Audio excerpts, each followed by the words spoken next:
반갑습니다. 오늘은 그 재물에 관한 똥꿈, 특히 재물 중에서도 똥꿈에 관한 제10탄, 사랑과 연관된 똥꿈 중에서도 제3탄, 조부에 이어서 오늘은 제4탄, 할머니와 똥에 대해서 얽힌 이야기를 해드리겠습니다. 할머니라는 것은 가정으로 보면은 그 어머니의 시어머니라고 볼 수가 있습니다. 가정을 이룬 사람들에게는 자식 자리와 할머니 자리, 특히 아들 자리가 할머니 자리라고 볼 수 있겠습니다. 아들이라는 것은 장차 자기의 대를 이어서 가정을 꾸려나가기 때문에 아주 중요한 자리라고 볼 수가 있습니다. 사업가로 치면은 할머니 자리는 아이디어라든지 아주 그 발명이라든지 특허라든지 이렇게 자리가 되겠습니다. 그런데 여기서는 오늘은 똥꿈에 대해서 연장성산해서 똥은 앞에도 여러 번 강의를 했지만은 재물입니다. 특히 부동산에 관한 재물이기 때문에 여기서 할머니를 대입을 해야 됩니다.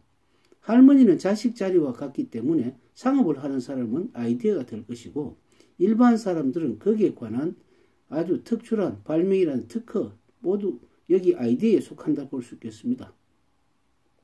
만약 음식 장사를 한다면 단순한 음식 장사를 하기보다는 거기에 대해서 남이 갖지 않는 특징을 살려서 장사를 하는 그런 것이 되는데 특히 그 주위의 환경 여건에 맞춰서 남이 갖지 못하는 강점을 살려서 남보다 위를 점하는 것이 바로 할머니 자리라고 볼 수가 있겠습니다.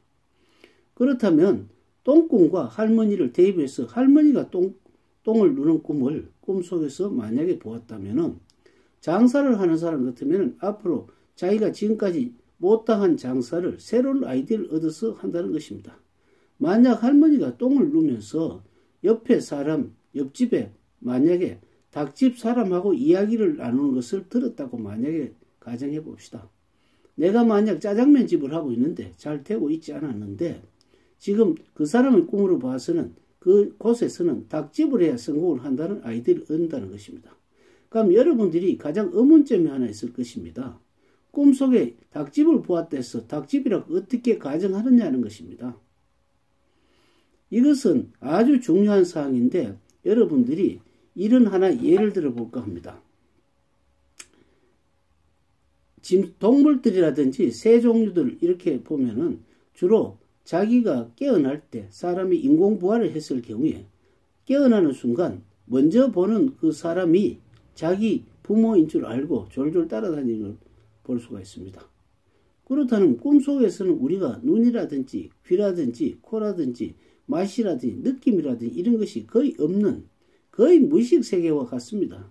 이런 무의식 세계에서 어떤 사람이 통닭집이라든지 안 그러면 돼지 족발집이라든지 이런 사람이 와서 만약에 할머니하고 정답게 이야기한다면은 똥꿈은 이미 돈이라고 답이 나와 있고 할머니는 아이디어라고 나면은 만약에 돼지 족발집 아저씨가 왔다면 돼지 족발 아저씨가 할머니하고 똥꿈하고 연관을 시킨다면 그 자리는 반드시 돼지 족발로서 크게 성공을 할 수 있다는 겁니다. 이것은 우리들이 상식적이 아니고 미래의 정보이기 때문에 꿈을 믿어야 합니다. 저는 이런 모든 여러 가지 사항을 많은 지난 20년간 2,000명으로부터 3만 가지 꿈을 조사 연구해 본 결과 아주 무의식 속에서 이루어지는 꿈이 잘만 해석을 한다면 상업적으로 굉장히 큰 혜택을 볼 수 있고 부동산이라든지 경매, 주식, 물론이고 매매에서도 특별한 재능을 발휘할 수 있다는 것을 발견했습니다. 다음에는 외조모 꿈에 대해서 이야기하겠습니다. 대단히 감사합니다.